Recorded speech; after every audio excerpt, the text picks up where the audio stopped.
antara zikir disebut antara zikir yang paling kita kata yang paling besar hikmah dia, yang paling afdal, yang paling baik adalah selawat kepada Rasulullah sallallahu alaihi wasallam. Sehingga kan Allah memulakan dirinya. Bukan saya kata Allah tu makhluk tak, tapi kita kata bahasa yang kata kiasan, Allah memulakan dirinya dan para malaikat berselawat kepada Rasulullah sallallahu alaihi wasallam.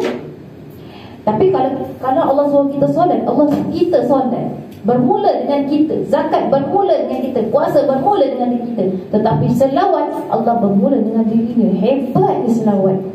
Masya Allah. Kalau kita selawat ni, banyak perubahan kita akan dapat pada diri. Banyak perubahan yang kita dapat pada diri kita dengan selawat. Sebab dengan selawat tak sah solat kalau tak selawat. Betul tak? Dekat mana? Dekat tahiyah. Salah satu rukun. Kita nak mula doa, bermula dengan selawat. Kita nak akhir dengan doa, berakhir dengan selawat. Hebatnya selawat. Yang mana Nabi SAW tinggalkan kita 1400 tahun dulu. Nabi tinggalkan selawat untuk kita supaya kita dekat dengan Rasulullah SAW. Bila mana orang yang paling banyak berselawat kepada Rasulullah SAW, Rasulullah sendiri akan mendidik hatinya.